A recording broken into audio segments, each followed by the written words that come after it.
عدالتوں کو 85 ملزموں کے فیصلے سنانے کی اجازت مل گئی۔ کیا اس فیصلے سے بانی تحریک انصاف کی مشکلات مزید بڑھ سکتی ہیں؟ جب تحریک انصاف مذاکرات کے لیے سنجیدہ ہوئی ہے تو حکومت کا رویہ تضحیک آمیز کیوں ہے؟ یہ موضوعات ہمارے پروگرام کا حصہ ہے۔ شام میں بشار الاسد کی شکست سے ایران اب کن مشکلات کا شکار ہے، اس پر بھی بات کریں گے، لیکن سب سے پہلے ذکر ہوگا ان آپشنز کا تحریک انصاف کو پیش کی گئی ہے۔ اسلام آباد کی فضاؤں میں ایک بار پھر حکومت کے لیے خطرے کی گھنٹیاں بج رہی ہیں۔ قومی حکومت مائنس بانی تحریک انصاف اور پی ٹی آئی اور پیپلز پارٹی پر مشتمل خبروں کی بازگشت ہے۔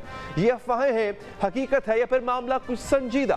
اگر چند اہم نکات کا ملایا جائے تو افواہوں میں کہیں نہ کہیں خدشات بھی سر اٹھا رہے ہیں۔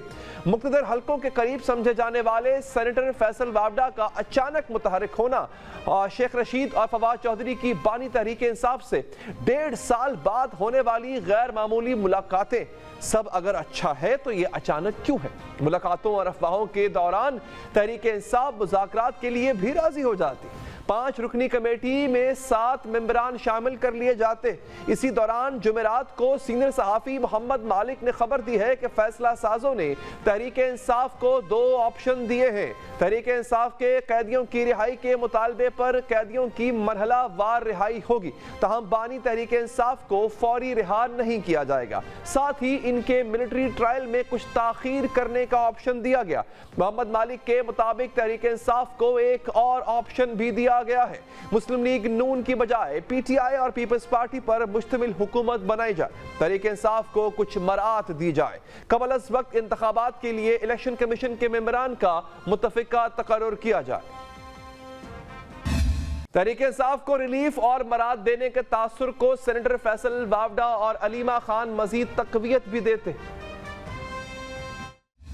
خان صاحب کا بھی جو مینڈیٹ ہے اس کو بھی ہمیں تسلیم کرنا ہوگا، اس کو رسپیکٹ دینی ہوگی۔ جب پشاور سے اور باقی جگہوں سے لوگ آنا شروع ہو گئے احتجاج کے لیے تو اس وقت حکومت پینک کر گئی اور جلدی انہوں نے بیرسٹر گوہر اور بیرسٹر سیف کو جیل میں بھیج دیا۔ انہوں نے کہا تھا خدا کے لیے سنجانی میں بیٹھ جاؤ، ہم آپ سے وعدہ کرتے ہیں کہ 20 دن میں آپ عمران خان کو چھوڑ دیں گے۔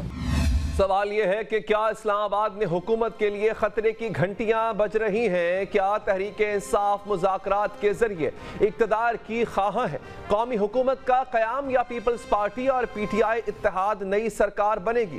کیا شہر اقتدار میں ہواؤں کا رخ بدل رہا ہے؟ وزیر اعظم کے مشیر برائے سیاسی امور رانا ثناء اللہ ان خبروں کی تردید کر رہے ہیں، ساتھ ہی حکومت ہٹانے کے نقصانات سے متنبہ بھی کر رہے ہیں۔ حکومت کے دعوے اور خدشات اپنی جگہ، لیکن فروری میں انتخابات کے بعد پاکستان پیپلز پارٹی نے حکومت بنانے کے لیے نون لیگ سے قبل تحریک انصاف سے رابطہ کیا۔ پی ٹی آئی کے انکار کے بعد ہی مسلم لیگ نون کا ساتھ دیا گیا۔ اب بھی پیپلز پارٹی کی جانب سے بلاول بھٹو کو بطور وزیر اعظم بنا کر پیش کیا جا رہا ہے، جبکہ انہی کے نام کو لے کر بیانیہ بھی بنایا جا رہا ہے۔